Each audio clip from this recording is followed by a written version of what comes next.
presented by Somya Music World.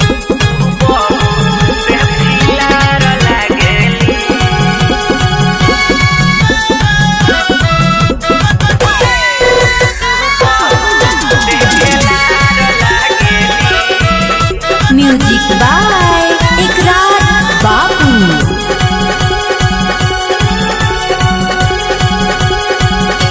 कि हम तो सुनीले दुल्हा के बहिनी पतरी कि हम तो सुनीले दुल्हा के बहिनी पतरी कि हमारा छोटा का भाई के कोरा में सामा सुबहू देखेला लागेली कि हमारा भैया के गोदी में लोटा सुबहू देखेला लागेली।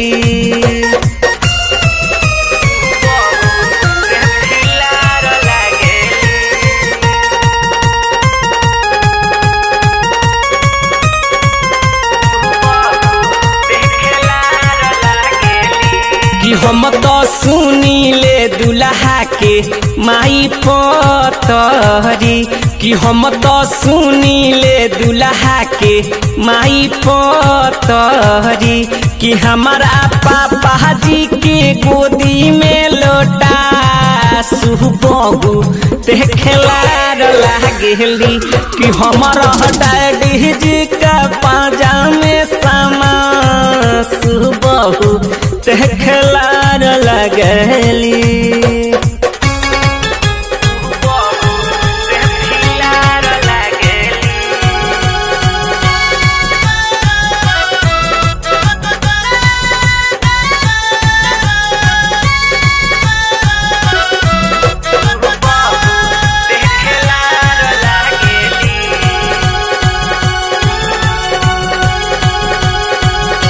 कि हम तो सुनीले दुल्हा के चाची पतरी कि हम तो सुनीले दुल्हा के चाची पतरी कि हमारा चाचा जी के पाजा में समा सुबहू देखेला लागेली कि हमारा अंकल के बाही में समा सुबहू फिलार लागेली।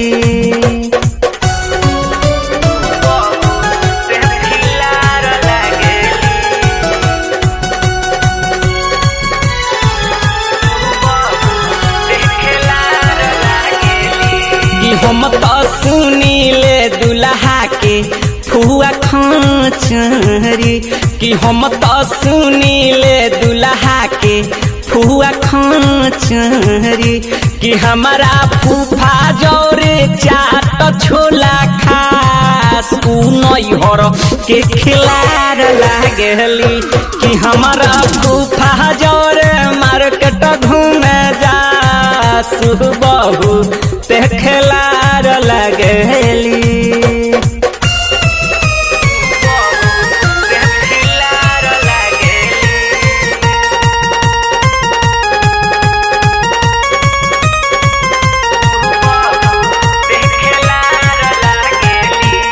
हम तो सुनीले दुल्हा के मामी खेलनी कि हम तो सुनीले दुल्हा के मामी खेलनी कि हमारा मामा जौरे करस नैना चार बहू देखेला लागली कि हमारा मामा जौरे करस नैना चार बहू देखेला लागेली।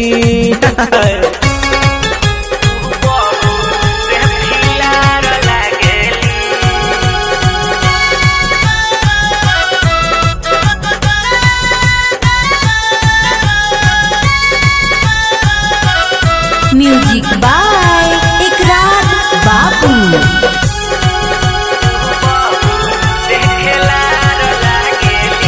तो एकरार बाबू सुन सुन हम देखनी तो कहस एकरार बाबू सुन सुन हम देखनी तो पर भइल बा बजरंगिया भातार उजरी के छिनार लागेली तौन पर भइल बा कवलेजिया भातार उ लइके से छिनार लागेली।